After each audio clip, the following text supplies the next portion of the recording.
Hey y'all. So, what if I told you the heaviest weight you may be carrying in midlife has nothing to do with hormones or reps at the gym or drinking more protein powder? And it has everything to do with the WAIT, the waiting that we do by the time that we land at midlife. Not only that, but it's the waiting that happens underneath the story that's barely detectable and one we never talk about, which is the princess story. So today we're exploring this whole idea of what happens when we get stuck waiting. And what does that look like in our lives? And of course, I'm getting so forgetful, I could hide my own Easter eggs. So I have my trusty chapter keeper with my notes because, as you may have heard me say, we are keeping it low tech, high touch around here, analog style, which means I have my notes because I'm not pretending that I can remember all these things. And I have so much that I want to talk about. In fact, I remember distinctly being in the fifth grade and our teacher telling the boys to go to the gymnasium and the girls to get all their things and go to the auditorium. Now, I'm from a tiny little town, a postage stamp of a town, one red light. And so there were what, maybe 80 kids in my whole class. And we were horrified. We kind of knew from the older grades that this day was coming. And y'all, I was particularly horrified because I was such a tomboy. I didn't want to be a girl. I didn't play with girl things. I loved to play sports. I loved to play with my brother's Hot Wheels. About the only thing I ever played with that was super girly was Eldon Brett, my Cabbage Patch. So I can still remember the horror, y'all, of walking into the auditorium and we were single file walking in and we're handed this box and it is a pink cardboard box that like flips open. It looks like a lunch, like you would get at a corporate event. I just was like, what is happening in my life right now? So we sit down and I pull open my box and what's inside but a little trial size of deodorant, maxi pads the size of sofa cushions, and pamphlets all about puberty and periods and what was about to happen to our changing bodies. So up until this point, my factual knowledge of what was about to happen was very, very limited. I don't know about you, but my mother, as a boomer, there was no conversation. There was no little books kind of guiding me through. I got my information sort of in this hodgepodge collection from World Book Encyclopedia, Red Book Magazine, and then, of course, my most trusted vault, which was my friends. I'll never forget at recess one day, my friend says, "Oh, yeah, according to my older sister, we'll start our periods when we start getting pimples on our forehead." So, y'all, there I am every single day, like looking in the mirror. Where, where's the pimples? Please, God, don't let there be pimples on my forehead. So, we didn't know what was about to happen. Puberty was like a black box. And isn't that just like menopause, perimenopause, this middle age of life? I mean, again, once again, my mom had a hysterectomy in her 30s, so she didn't prepare me for perimenopause. It was just like turning 47, I just sort of landed in this space of like hot flashes and hormones and like what the F is happening right now. And midlife is the same way. No one's pulling us aside at work one day and saying, "Psst, this is about to, be what's happening to you. Here's your little box of cold packs and hormone replacement therapy and ginkgo so you can remember what the hell is happening in your life." We don't have any of that, right? So here we are, y'all, waking up in the wee hours of the morning, drenched with sweat, sneezing and throwing our back out. Or maybe you're just going from really happy and going about your day, and then 60 seconds later, you're, like, pissed off. You may not even know why you're so angry. It may just be this current underneath the surface that's barely detectable, and so you try to keep yourself really, really busy so you don't have to hear it. But just like in puberty, we're piecing together this time of midlife, late night Google searches, conversations with friends, watching Instagram reels.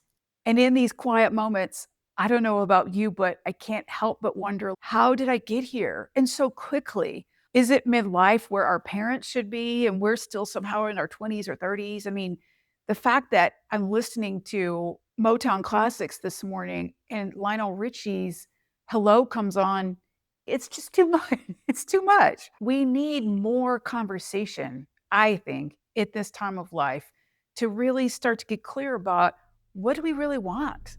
Who do we want to be in this next iteration, this next chapter of our lives? After years of taking care of everyone else, what do I want? Do I even have permission to ask for what I want? If my life's not really broken, do I even have permission to say what I need or ask my partner for what I want or ask for the thing at work or set a boundary with my own parents? Do I even have permission to be my best self? Or are those days past? Right? This is the reckoning that I think a lot of us are in right now is we're waking up with this feeling underneath, right? And we're like, what do I really want? And am I willing to give myself permission to have that, to be that, to live that, to stop being the supporting actress in my own story and step into my greater expression as my own leading lady? So that's what we're really exploring today is this princess story. What is the princess story? We know this story. It's what we've read in every book and movie. The princess archetype is the one that we were handed. It's the one that we've been born into and we've been living out, I think, for the majority of our lives until we get to midlife, until we get to the place and space of life where we're called, we feel that like knock on our souls. We feel it as restlessness or boredom or feeling stuck or pissed off. But ultimately, underneath that, right, is this deeper whispering. It's this deeper invitation of that wiser, higher part of us that's saying, it's time to come home. It's time to come home, right? We can't keep pushing outside of ourselves forever. We can't keep sitting in a Cinderella space forever, just waiting for someone to come save us. Y'all, no one's coming to save us. The diet's not going to save us. The next thing isn't going to save us. The new purchase on Amazon isn't going to save us. We have to save our own damn selves. Ultimately, moving from the princess into the queen is like moving from Cinderella, who's always waiting, who's left at home, who's got the evil stepsisters, who's feeling put upon by life and chores and cleaning the house and all the things, waiting for someone to come rescue her. It's, I think, so often of Kathy Bates in Fried Green Tomatoes when Jessica Tandy's character tells her to go get some hormones, and y'all, she does. Do you remember this? And the scene where she's in the grocery store parking lot and she ends up ramming her car into the little VW bug who steals her parking space. This Tawanda energy, y'all, this is the queen energy. This is what we want to bring into our next chapter of our lives. Not so we can ram into somebody's car in the grocery store, although you may feel like doing that, and you might very well do that. But it's that energy, that sort of like cackling, hell yeah, Tawanda energy. That's the vibe, y'all. That's the vibe. That's the big hair energy vibe we want to start showing up to life with. And we can't do it every day. This is not about being perfect. This is not about having it all figured out. This is not about escaping the mess. It's about embracing the mess. It's about embracing all the parts of yourself. I mean, coming into this place in my own life, in my own journey, has been me learning how to scoot up to the proverbial table and invite all of the parts of me back home. And that's the journey we're going on here together. Ultimately, y'all, the distinctive place of your queendom is just one word: willingness. You're willing to let go of the princess. You're willing to step into your queendom. You're willing to explore who you were before the world told you who you had to be. You're willing to explore all the parts of you that do want to show up to the table, that do want to lighten up, that do want to express. As Brene Brown says, and of course I'm going to reference my notes because I'm not memorizing. At midlife, the universe puts her hands on your shoulders, pulls you close, and whispers, all of this pretending and performing has to go. Time is growing short. You can't live the rest of your life worried about what other people think. You were born worthy of love and belonging. It's time to show up and be seen. So, how do we actually do this? It sounds great. It sounds great in theory, like, oh, yeah, I just want to be my clean, right? I just want to be my clean self. But y'all, it's an iterative process. This is not one hit wonder world, right? This is not about overnight success. This is not about a quick fix. This is about the journey. And that's where we're at in the messy middle of our lives. The doors of our old life have closed, and our new doors may not have yet opened. It can feel like hell in the hallway. We're in the hallway of our life, right? Things are changing, things are ending. We have places and spaces that we don't fit anymore. And yet we're not quite there in the next iteration of life. So, in our journeys, most of the time, we come across these moments. We come across these moments where we know deep down something is wanting to shift. We know we are hearing that invitation to move into our queendom just a little bit more. For me, on July 6th, 2017, one of these moments came. I was sitting in my living room. It was a hot summer morning here in Austin, and I was doing my morning pages, my journaling, and all of a sudden, it was just like this epiphany moment, and I wrote, "I am done," in all capital letters. This declaration would become my ethos, my mantra, my northern star, because y'all, I was done waiting. Not just the physical weight. Certainly, I struggle with my weight my whole life because, hello, we are girls of the '80s. Our mothers were into Jane Fonda and Weight Watchers, and we learned from the best of the best how to hate our bodies. I mean, that is the core story of the princess, right? Is your body's not enough. You're never enough in your body. You always have to rail against your body. The weight, the scale, all of those things, the size of your clothes, those determine your worth. Even though we know by this point, we know that's not true.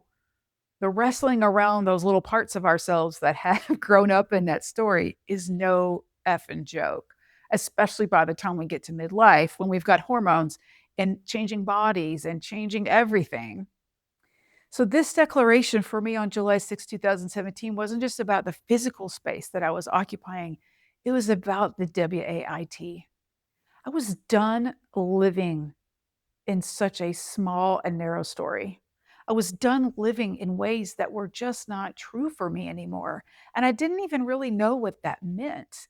I just knew in that moment was $40,000 in credit card debt. I was 50 pounds overweight.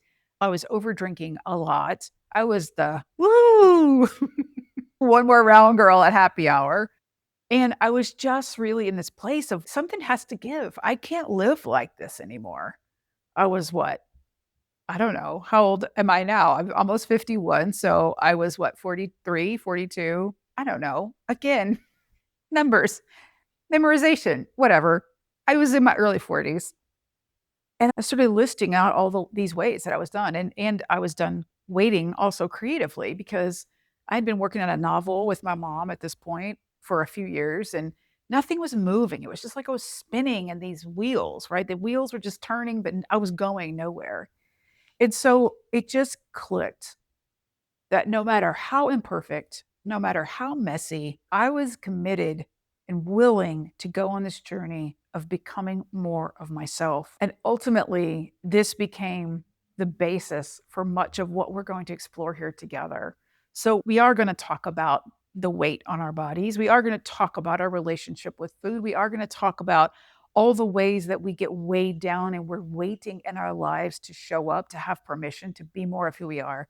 All of those things are what we're covering because what came through in that era of my life was the fundamental foundation of the queen's journey, which is all about connection. It's all about nourishment. It's all about movement in ways that bring you alive. And ultimately, y'all, ultimately, this journey is about expression. It's about moving from this place of acquisition that life is somehow out there and I have to acquire and hustle and strive to get it so I can be happy, which we know is a big fat lie, and moving into our own sovereignty as the queens to discern for ourselves how we want to live from the inside out, how we want to take up space within our own bodies, how we want to give voice to the things that are desires of our own hearts, our own dreams, what brings us more fully alive. We often see those questions on Facebook of what would you go back and tell your younger self, like your younger version of you? There's so many things that I would go back and tell little Lara. And I have. I do a lot with Lara. Little Lara and I hang out a whole lot. I love hanging out with little Lara. She's very funny and she's got lots to say. But I lost sight of her. But this journey has been me coming back home to myself, to rediscover little Lara, to rediscover the version of me who I was before I thought that I had to change to please everybody, the version of me before I felt like I had to shrink in order to fit in, the version of me that I felt like I had to be in order to just keep the peace, to be loved. So, y'all, this isn't about fixing, it's about remembering. It's about coming home to yourself. This isn't about self-helping anymore. Certainly, there is a beautiful space and time for self-helping. I love self-help. I'm a self-help junkie. But just like the princess at some point, it's about letting go of the fix, and it's about landing back in your body, landing back in your life, and creating the life that you truly want from a place of power, from a place of sovereignty. Because y'all, midlife is not the end of your story. It's the invitation to turn the page.